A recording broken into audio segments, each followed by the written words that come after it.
I need you to help me remember this. Um, One of my best memories in our Vanguard days was the Vanguard Intramural Basketball League.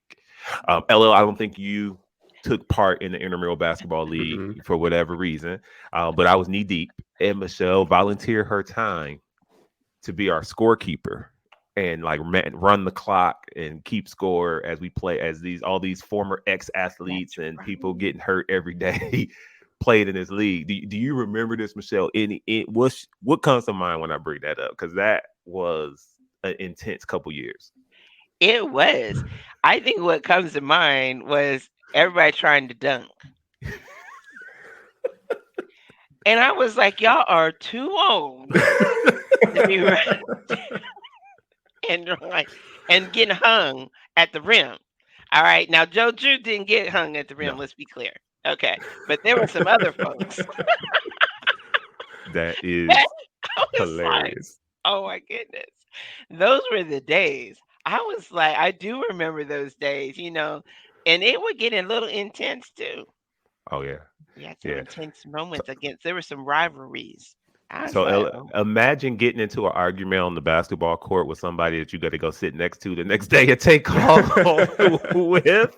That was fun, and what wasn't fun was all the torn ligaments that came from all of us, ex athletes thinking we still got it. So, in my right. mind, you made a good decision by staying away, brother. You stayed on 2 feet, so good job.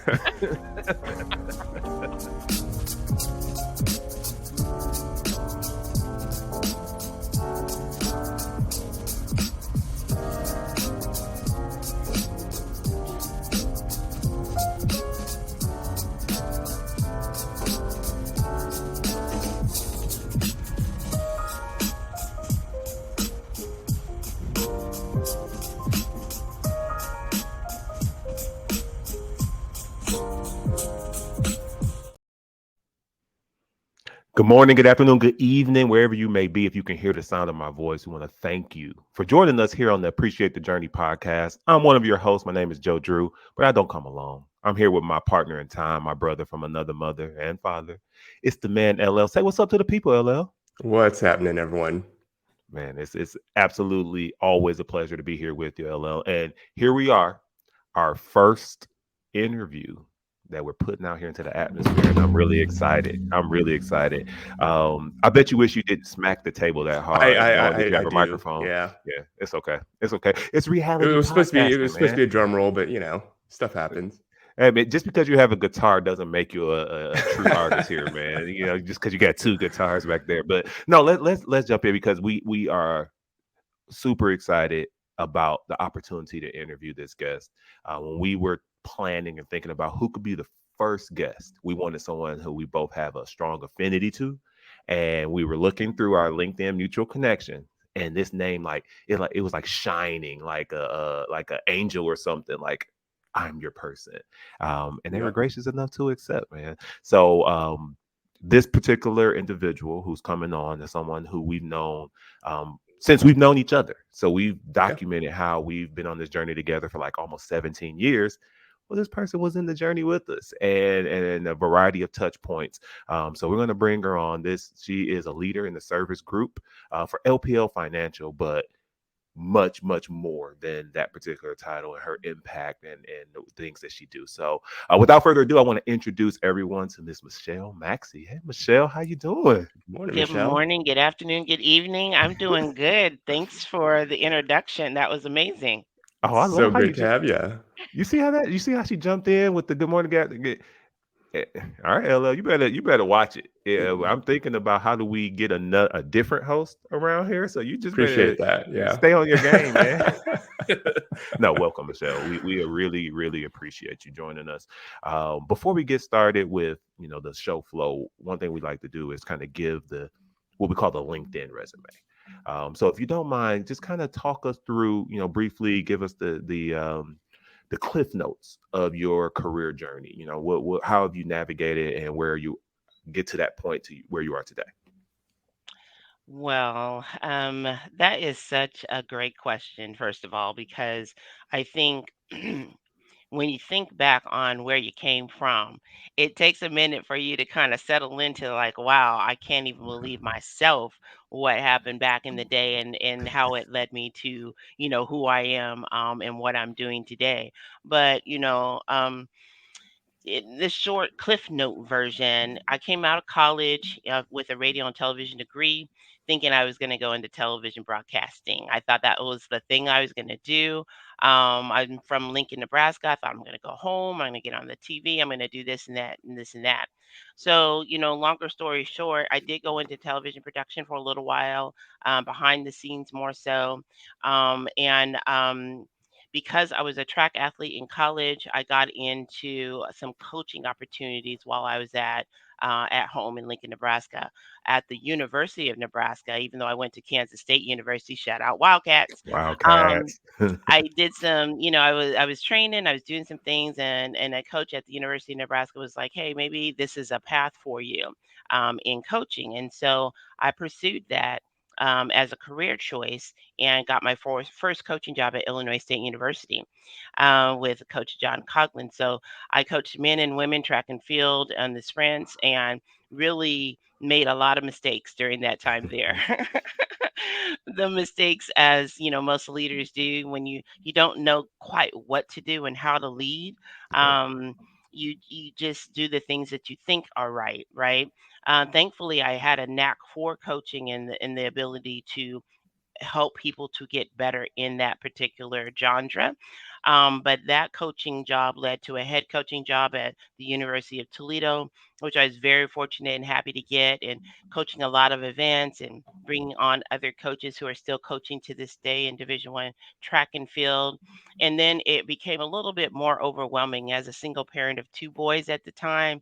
I didn't Mm, want to miss the opportunity to be there and present for their high school career.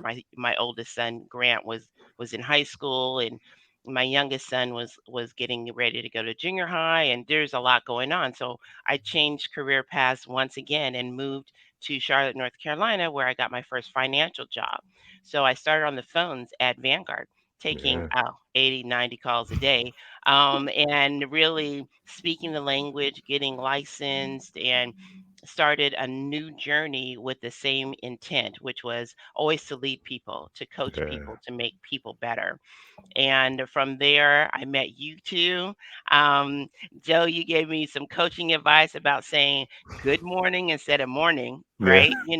And how that changes the atmosphere of the phone call, right? Yeah. And how to really get in touch with the person I was talking to and lean into why they were calling and what that experience meant for them. Mhm. And from those experiences started another leadership journey in a different way. Coming to LPL almost 10 years ago, I had the opportunity to Wow. start managing people on a daily basis. And through that journey, I was promoted into a AVP spot, went to a VP spot in human capital to learn some more, came back to an AVP spot at LPL, currently what I'm doing right now. But what I learned was I enjoy leading people. I Yeah. enjoy managing Mhm. people. And through that whole journey, it just brought me here to that realization that this is who I am. And what I enjoy doing is developing and helping and coaching. So, kind of long way to get to here, but every step of the Beautiful. way led me to this journey. And that's such an incredible story. I was Yeah. saying before we started, I had no idea about your track and field background. We met at Vanguard, and like all I knew of you when I first met was like, oh yeah, leadership speaks highly of this person. Like this is Yeah. somebody that I'll have a chance to interact with. Me doing my training role, got to Yeah. interact with you quite a bit. So it was yeah, just such an interesting background. So here, hey, Lil, so let Yeah. me, Michelle is as humble of a soul as I know. I'm going to be the less humble version of her. So what she didn't tell you was she was a phenomenal track athlete that was, at that brink of Olympics. You know what I mean? Like that's the type of speed we're looking at right here. But and I think you could probably dust me still to this day, but we'll just leave that for our imaginations. Um, and as well as you raised a phenomenal athlete. So I was just randomly on social media, and since I'm in Detroit, I get some Ohio Toledo things, and I Mhm. saw a video from, was it Toledo Scott, maybe the high school, Mhm. Yeah. that talked about the greatest players in high school history, and Grant popped up, your son. Oh yeah. So it's not only that you were a phenomenal athlete, you raised a phenomenal athlete. He went on to play Division I college, played, made some money playing basketball, like and I had the pleasure of being able to interact with him. And so I'm going to be a little less humble. We are in the presence of greatness right now, LL, and that greatness translated into professional career after the athletics. So thank you, Michelle, for spending some time with us and talking us through your journey. Um, one thing we always do, we want to Hmm. do, is before we get into the conversation, after we do the professional intro, we want to do what we believe is a more important intro. Yep. So, Michelle, this is a diversity exercise that I've been using for many moons. And Okay. if anyone checked out our first episode with just LL and I, we went through this exercise. It's called My Fullest Name. So you introduce yourself by giving us any type of stories or anecdotes, maybe origin of your name, how you got your name, any fun stories surrounding your name, nicknames that you may have. What's the story behind that? Take it any place that you want to go. But the floor is Okay. yours, Michelle. My fullest name. So, my full name is Michelle Deneen Maxey. My name given to me by my parents, Joanne Maxey and Albert Maxey Sr., who I'm very proud of, both of them. Yeah. And from what I understand, there's a French portion of my name. It is spelled with two L's. I think, it was just one of those things. My mom, I really loved the name. My middle name, Deneen, is spelled Deneen, which is a little unusual. And there is a librarian that my mother was very close to in Indianapolis, Indiana, where she and my father grew up. Um, that she named me after. And it's really funny because I love to read. I've always loved to read. I thought I was going to be a librarian. My parents were like, in the summer, you're reading all the books, like Mhm. you're spending the time in the library, and that stuck. My sister's actually in that field at the University of Nebraska as a tenured associate dean. So it's kind of weird when you think about my name. That's kind of where the Wow. root of it came from. I was called Stretch in high school because I was tall and thin. Was, like I said, was tall and thin, and lots of legs. And it was like, oh, okay. But I never really had a nickname. My brothers will call me Shell. Hmm. Because brothers, shorten names all the time. Yeah. But outside of that, it's really been a Michelle the whole time, and it was unique. I think at that time, but over the years, I see more and more Michelles. So it's kind of cool. I really have embraced the name and just some of the background calmness, gentleness, some things that you always look up on the internet Hmm. associated with your name. And I'm like, oh yeah, that kind of sounds like me. That Does that sound like definitely you. does. It does. Absolutely. Before you jump in, LL, I got, Mhm. so creatively. I nicknamed Hmm. you Eminem. I don't know where it came from. It was just very creative of me to just take your first and last initial, put them together. But also being a Detroiter, it tapped into my hip hop love for Eminem, and then I just Yeah, like the candy. So there you go. That's how I created this very very creative nickname, Eminem. love You're it. welcome. You're welcome. All right, LL, it's on you, buddy. You think you're creative, but I know. anyways. So Michelle, again, thank you for sharing your fullest name and a little bit about your background and your history. But if you could help identify and tell us about some of the most pivotal moments that led you to where you are today. Great.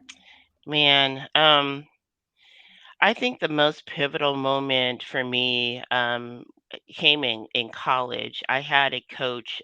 His name is Steve Miller, who is, a phenomenal person even to this day. I saw a podcast on him just the other week. And he was a head coach at the University or Kansas State University at the time when I was there. One of the most pivotal things that he told us, and he told us many things. I mean, he's coached Andre Agassi, he's been in Nike, he's been an athletic director, all these things that he's accomplished since that time and before that time, was that on the day after you race, right? So normally you have prelims, you have finals. It kind of goes that way. You have prelims one day and finals that day. He's like, on that day, that's most important. You want to be suited up for the race. You don't want to be in Mm, street clothes. You want to have on the sweats. You want to have on your uniform. You want to be ready to go. The only way you are ready to go on that next day is because you performed well the day before. And the mm, only way that you performed well the day before was because you practiced hard, you studied hard, you did the job. That led you to compete hard on that Friday, yeah. which led you to be in the race, the final race on that Saturday. So there's Mm, 8 lanes on the track. You want one of those 8 lanes. If you're sitting in this room, and this was the day before the final day, and tomorrow you're not in the race, then you need to look back and see why you're not competing on that final day. Change those things so that you're sitting here next time ready to go next day in your sweats and not in your street clothes. And I yeah. thought about that. I was like, wow. Thankfully, I was in sweats. I was going to, race the next day, right? But I thought about it like, "Oh, that's good. That's Yeah. good, right? I'm not ready to take that next phone call if I haven't taken the training and absorbed the training and applied the training to be able to say thank you for, right?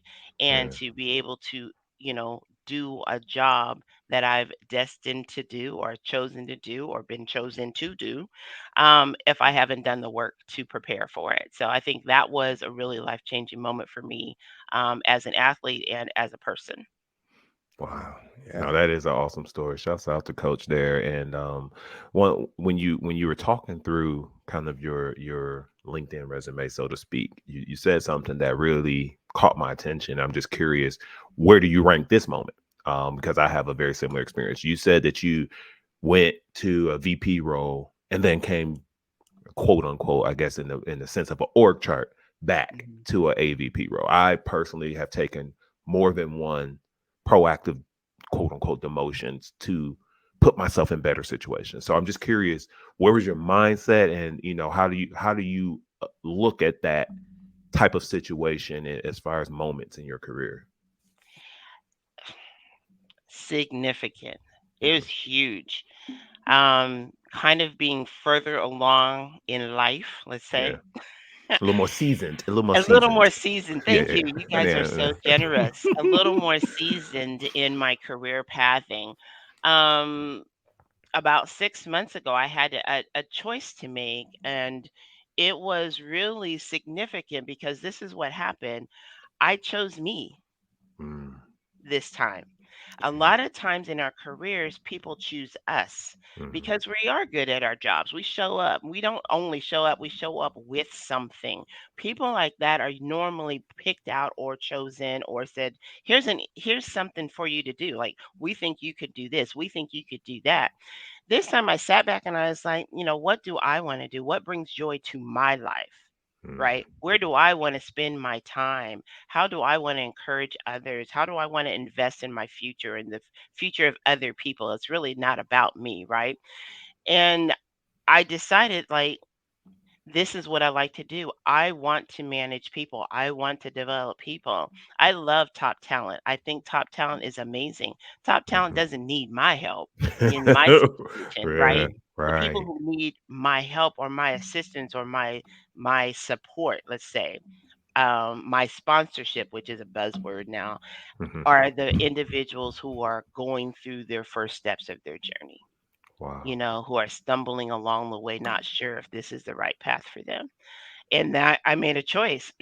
I made a conscious choice to choose me and to decide how I wanted to invest in the future of our country, of our company, of my life, and where I wanted to spend my time. So that's what really it was huge. I really, for the first time in my life, you know, in a lot of ways chose me. That's wonderful. I don't want to get That emotional, but it was an emotional choice. So it's hard. Yeah. I'm so envious of you for being able to do that. I mean, Yeah. it's taken me so long to realize and kind of go through the same steps of like, okay, I've always been at this place. I've always been top talent, but like, what do I really want to do, right? Yeah. So I got really lucky a couple months ago. Joe, obviously, he left his last role, called me up, was like, hey brother, what do you want to do? Let's do something together. Right. Right. So yeah, I totally get what you're saying, and it's just been such a it's been wonderful to hear about your journey, but yes, a lot of parallels here. Yeah. Yeah. Absolutely. And so the way we want to take the conversation is, so we identify, here are some pivotal moments, right? And there's some that happen early in life, there's something that happens later in life, and I'm sure there's a million in between. The next conversation we want to have is around, maybe what are some, what we call big rocks, small pebbles, right? You're walking, I imagine you're walking down a path in a journey, you're going to see some rocks, you're going to see some pebbles, right? What are those lessons that you've learned? Give us a couple lessons that still stick out to you. Maybe you learned them a long time ago, maybe you learned it yesterday, but share it with the people so they can maybe take some of those lessons and apply it to their journeys. This is a little tough because I think for me, every time you're faced with a challenge, you really have a choice to make. Hmm. And, I always chose to move forward. There were times that I've actually taken a step back and said, "Oh my God, I don't know that I can do this, right? This is huge. What am I going to do?" Um, but I think it's just important because it's just not easy. So I hate to say it, but keep walking, keep walking, keep stepping forward, keep um, a positive intent. And in today's society, it's all about, glit and glamour and, all of this stuff. But there are always moments when you're sad, when it's just like, I just don't know what to do. Give yourself grace to go to sleep and wake up the next day. If God graces you with that opportunity, take it as a positive step forward. Every time I've been hit with something that was unexpected or a choice that I made that went wrong, um, I always chose to step forward instead of step back. And even when I stepped back, I look upon those stepping back moments as learning opportunities as well. And the next time it came around, I tried to step forward. And stepping Wow. forward doesn't necessarily mean you take the promotion. It may mean you take time out for yourself and step away, not back, but away from what you're doing, so that you can check and see what's going on in your life. Right? Being a Mhm. parent is hard. Being married is hard. Being single is hard. All of it's all a journey, Mhm. but leaning into it. I learned a long time ago that leaning into it is the right thing to do because there are people surrounding you waiting for you to lean forward, to raise a hand, to say, I might need a little help. Um, and you don't get that opportunity to know who your village is if you don't lean forward. And also, you don't get the opportunity to help someone else through their journey if you're not vulnerable enough to look around and see, how can I help someone else? In my lowest moments, helping someone else helped me. If I had $1 and someone needed it and I gave it, I got $5 like the next day or the next moment. All right. So sometimes it's about looking around and see, who can I help too. So you lean in, get help from others, let them know maybe that's the thing, but also, put yourself out there to help someone else that needs you. And that really gives you an opportunity to say, you know what, this is okay. I'm going to be okay. Yeah. I'm going to be all right. Those are the moments that really stand out to me. I love That's powerful. it. Karma's Yeah. a real thing. I Hmm. truly believe in it, and yeah, I'm so glad you brought that up. Yeah. Wow. Absolutely. Yeah. So, Michelle, I mean, this is kind of in line with some of the things that you've said. Like life gets tough sometimes, and sometimes that you take a step forward, take a step back. But like throughout your journey, how have you been able to maintain your mental well-being, your physical well-being, and be able to be that person that other people can lean on while still taking care of yourself? Beautiful question. That is a great question. So I have a deep rooted faith. I'm a church kid, grew up in church. And so I definitely rely on my faith Mm-hmm. all the time, every day, every moment. Um, and through those times, it's really kind of given me an opportunity to see a lot of things. Church hurt is real, but God is realer, right? So Mm-hmm. in the moments when I'm trying to think of a really good example that I can give you. I do have a time when I'm going to go back to college, and making a decision to run track at Kansas State versus University of Nebraska, and it really wasn't a huge decision. Let's just be real. I mean, Merlene Ottey was at University of Nebraska at the time, who's a multiple time Olympic athlete, but I got some advice from a coach one time that said that I wasn't going to make it in Division 1 because I wasn't a great high school athlete. I was a good high school athlete, but my potential hadn't really been tapped. But um, in that moment, I had a decision because that was a high-powered, high-ranking, person, that I didn't really know, but was highly regarded. And when they told me that, I thought about it and I thought, I have a decision to either decide to accept that feedback. Feedback is a huge thing, right? Or give it back. I Mm-hmm. decided to give it back and take on the responsibility of working harder than anybody he had on his team and beating them when I came face to face with them, Oof, right? I I love did that. Right. that when I had my first child. I had to decide, like, am I going to go to Olympic trials? I'm going to have this wonderful human being. I decided to have the wonderful human being and take the hit, whatever that looked like, of being a single parent at 24. I had a degree, so I knew I was smart. I knew I could make it, but it was another pivotal moment where, everybody could have looked and said, no, you have an opportunity here that may not come back around. I'm like, yeah, I do, and this is my opportunity. This person is Wow. my opportunity, right? Um, and I've seen that multiple times in my career. Like when, even as a coach, even when I failed as a coach in maybe not always doing the right thing, when you get that athlete that comes back to you years later who's married, successful with their own children, and says, you made a difference in my life by telling me this, by showing me this, by doing this for me, by taking time to mentor me, by saying, you can't race today. You are 99 pounds instead of 100. You are hurting yourself. You might be my best athlete, but you're going to sit on the sidelines today because your health is more important than whether we win this cross country championship, right? Wow.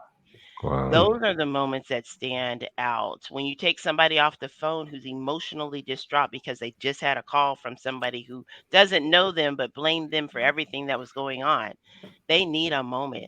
I'm like, come here, come sit down, take a moment, go outside, walk around, shake it Yeah. off, right? Because Yeah. that's one call out of 30 calls you're going to take today, and the other 29 could be great or they could be bad. But right now, you need to take care of yourself, right? Wow. Those Yeah. Yeah. moments happen to us every day, and we just need to look for them and really need to say, you know what, this is one of those moments, and take hold of it and make sure it's special for someone. I hope I Absolutely. answered your Yeah. question, Leland. Yeah. Yeah. Plus I more. I Yeah. think it. I think And it's then plus some. more. Yeah. Exactly. And I mean, it's such, you got such rich experience and so wise, and I definitely love the perspective that you share, and um, the faith part is extremely important. That's something that I also share, and I've also been a part of you tapping into your faith on my behalf, and so that is where a strengthening of a relationship comes, is when someone is putting out energy into the atmosphere, no matter what their faith is, but they're putting that positivity out on your behalf, even when you don't even know. And so, LM, give me 1 second. That Yeah. I Yeah. gotta say that what I just said resonates so much, because as I've shared socially on social media. I'm starting a new role, and the role is going back to LPL Financial, where we worked together, 5 years ago before LL tricked me into leaving. No, but no, it was the best decision I could have made. I'm going through my interview process for this role, LPL, and someone says, "Yeah, I didn't even know that you had left, your company until Michelle told me." And I said, "Wait a minute. You mean to tell me that my big sis has been advocating for me without me even knowing? I never asked. I didn't even know the role was there.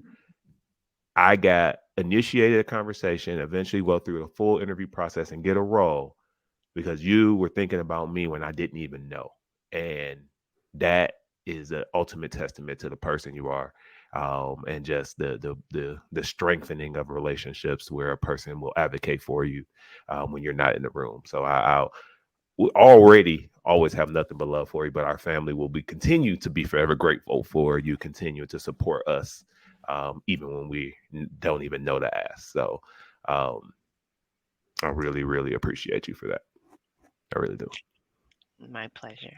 Yeah, absolutely. All right. And, Don't and cry, that's LL. Joe not giving himself enough credit. And I know, I mean, that's Saying wonderful it. that Michelle did that for you. But Joe, I mean, obviously you're great at what you do. So give yourself some credit here.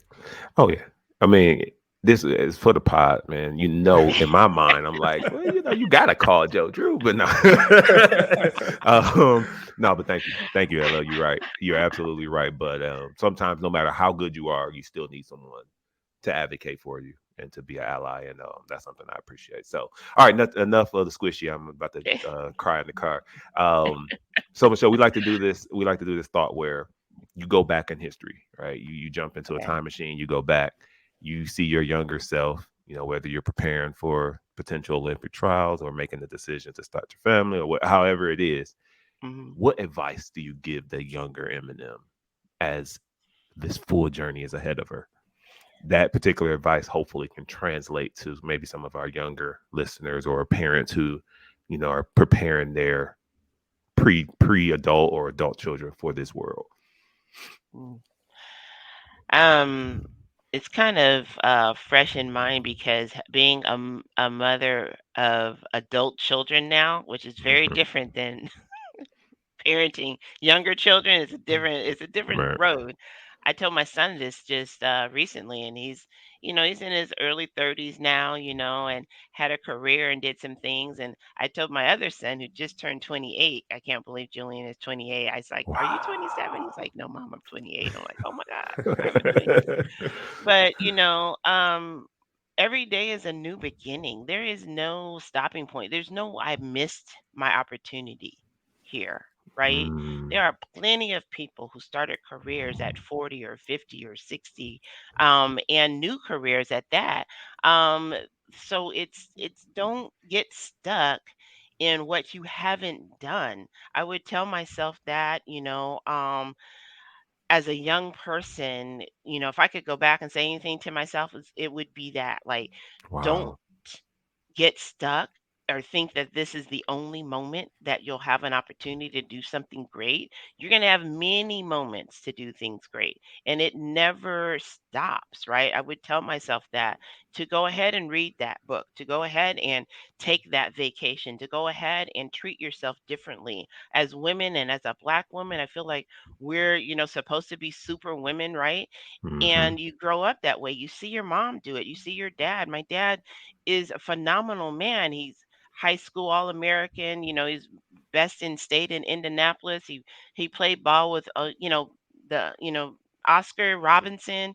The things that he's done in his past are tremendous. He guarded Martin Luther King Jr. when Martin Luther King Jr. came to Lincoln. Why he came to Lincoln, I don't know, but he was in Nebraska.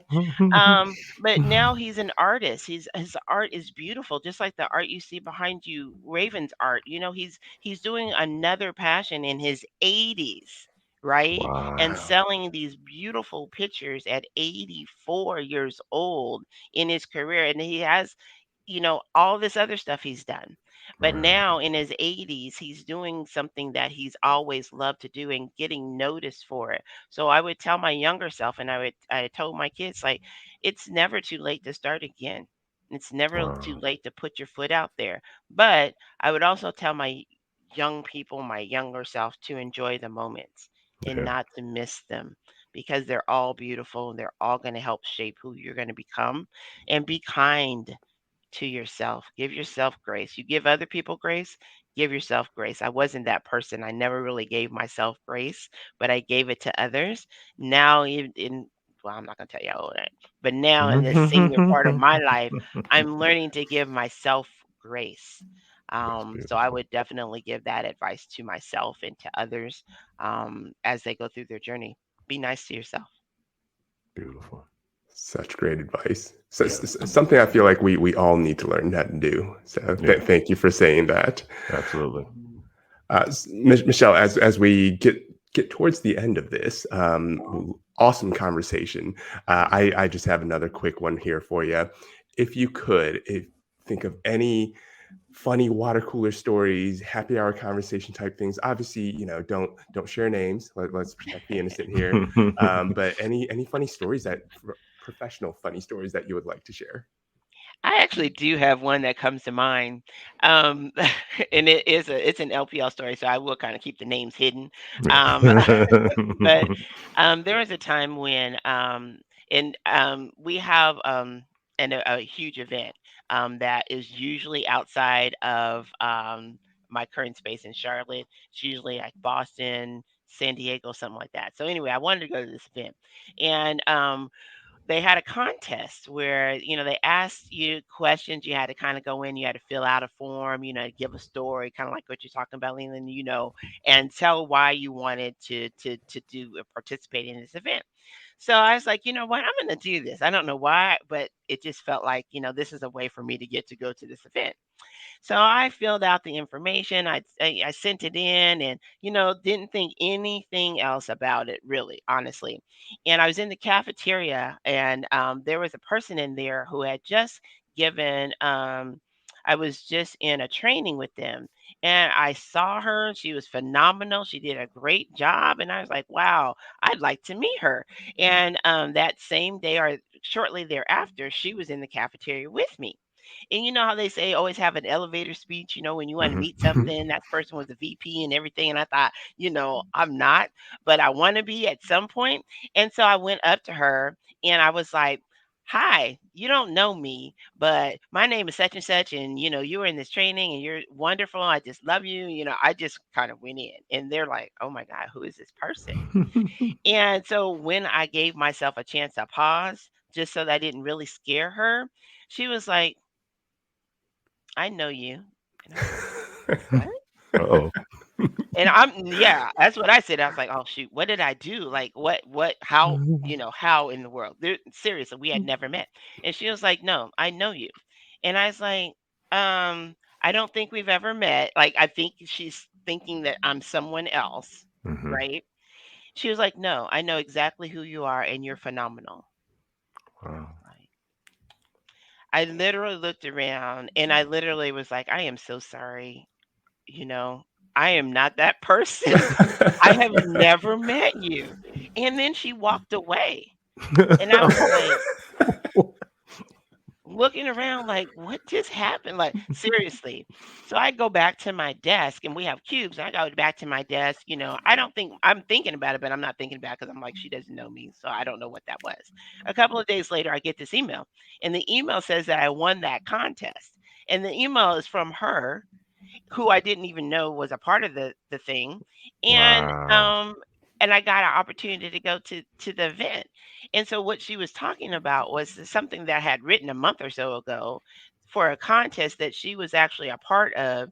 So she had read that. She knew who I was. She had never met me, but when I introduced myself, she was like, "Oh, I know you," and walked away, knowing that in another day or two I would have given this chance to go to this event because she read whatever it was I wrote at the time. So that was Wow. funny to me, because when I tell you I was looking at her like I'm embarrassed because I don't want her to be embarrassed, but I'm not. I was like, I'm not. I've never met you.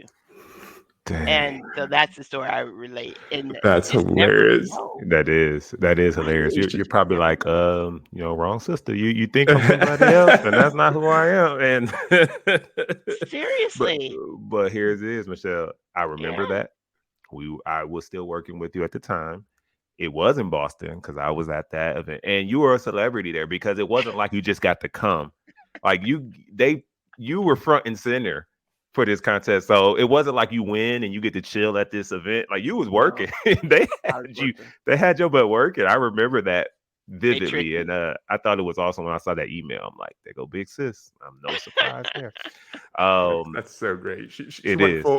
full fangirl mode, and it all worked out. I love it. And it all worked out. Like, you never know. Put yourself out there. Like, if there's someone that you want to meet or connect with, especially at work, it don't matter. Just go ahead and be you. Be authentic. Absolutely. Say, hey, fangirl it up. Yes. Absolutely. Well, the final question we have in this great interview today is something we will do every single show. And it's something that's near and dear to us. It's an opportunity to create appreciation moments for people who have been awesome in your life or in your career throughout your journey. So we call it Give It Flowers. So I could spend the rest of this time giving you the flowers you deserve, but I'm not going to take up the time. But you deserve all the grace. You are a queen of queens, and you deserve all the flowers. But I'm gonna let you take a moment to give out a flower or two, or however you feel, to people who have been instrumental in your career. So I'll give the floor to you, and stop gushing over here. I appreciate that. And there are so many flowers I want to give. I'm going to start with those I've had an opportunity to mentor, my Mm, mentees, the two of you on this call. I remember Leland. I remember moments, we won't talk about them, at Vanguard where we had opportunities to interact, right, Joe? I've already mentioned a moment or two with you, um, through our journey, like mhm, right before Raven, after the boys, things like that. But those individuals who've actually asked me to mentor them, I've learned so much from all of them. Agnes, Emily. I mean, I could start naming names just because, Connie, T-Berry Lindsay, who's the track coach at Northern Illinois, who was my first assistant coach, who really helped me to grow and to become to become better. My kids, mm, Julian Allen Maxey and Grant Alexander Maxey. Being a single parent isn't easy, but when you have kids that are smart and intuitive and loving, and they're both father or husbands right now, and Julian's a father, I'm so proud of my children mhm. and the things that they've been able to do, graduating from college and finding wonderful wives and, being great men. I have to give my flowers to them because they made me into the woman I am today, for sure, starting at an early age. And then my parents and my mom, who's passed on, and my dad, who's still there, and my sister, who's my Mhm. biggest and most loving support. I can't be remiss to saying, a big shout out to her. She's Mm. shown me the way. She's gone through the academic journeys, and she fights those battles on a daily basis of diversity and inclusion. Lisa Toppin comes to mind, who is Lisa. a phenomenal woman Yep. and has sat me down multiple times to help me in my careers, as I've stepped forward. Lon Grantham, who was at LPL. Oh, Rosalind Harper. I mean, we can go on and on about people who have Yeah. made significant seed sowing into who I am, today. And just individuals who I call family, that are there to support me, the women that are in my circle. Um, Mhm. Tracy Parsons, Risa Fitzgerald, Nicole Nichols, we can go on and on and on about, just today, um, It's Miracle beautiful. Sutton, and just a lot of people. I really could go on and on, but flowers should be given daily. They grow Mhm. daily. They're beautiful all the time. And that's one of the things I really like. I really love this question, you guys, because you make us think about who we should give flowers to. And I appreciate the opportunity to even say some of the names I was able to say. And if I missed anybody and you're listening, know my heart, Right. judge it in my head, not my heart. But thank you for the opportunity to give some flowers out to some people today. I love it. I love Absolutely. it.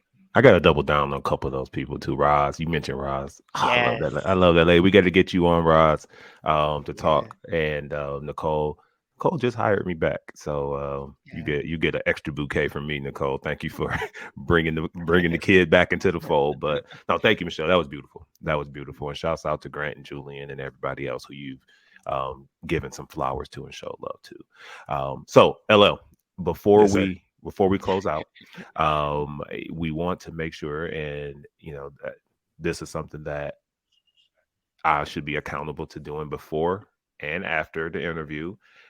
You let me miss it earlier, but we'll fill it in today. Right, Hmm. Hmm. this moment. Give the people opportunity to understand how can they tap in, how can they connect with us. What's the social? What's the website?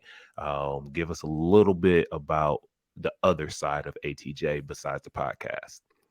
Yeah, absolutely. So obviously we have this career coaching side of the business. So if you have any interest, you need some help, need some guidance, maybe you're interviewing for new jobs or you're kind of struggling with your current job, whatever it could be, connect with us. So you can find us Yeah, on all of the socials, LinkedIn, Instagram, Facebook, YouTube, at ATJ the podcast, or you can find us at our website, atjcareercoaching.com.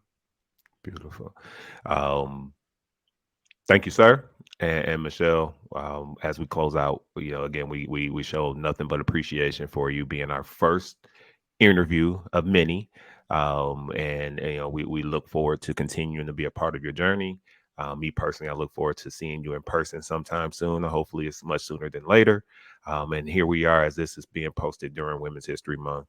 I couldn't think of a better way to celebrate by having such an influential queen here with us, sharing your journey, and among some of the others that you've mentioned. So, shouts out to you. We thank you so much. LL, any final words before I hand it to Michelle? Hand the baton. Oh, look at that. Look at my track analogy. Hand the baton to Michelle and let her run. Do you have any final words first? We go let her finish it out because you much lower. So I know this for Yeah, a yeah, fact. yeah. So Michelle, I just want to thank you again for joining us. It's been so great reconnecting with you, and so glad to hear your stories and your background and the Yeah, journey that you've taken. So thank you so much for joining us, and absolutely. for everyone else out there. I mean, obviously, thank you for listening and tuning into to the show. Absolutely. Michelle, any final words before we close out? Just a big thank you to you both. You're amazing young men. I'm so proud of who you are and what you're doing. And I just appreciate you so much leading the way. So, whatever I can do, I'm here. But thank you so much for this opportunity. You have my heart. I know that you'll do great things. Congratulations Thank you. on what you've done and what you're getting ready to do. I can't wait to see what's next. Thank you so much. And Thank you're a you. huge part of that, Michelle. Thank you everybody for joining us today. This is Appreciate the Journey, the podcast. And we like to say here, the destination is the journey. We'll see you all soon. Thank you.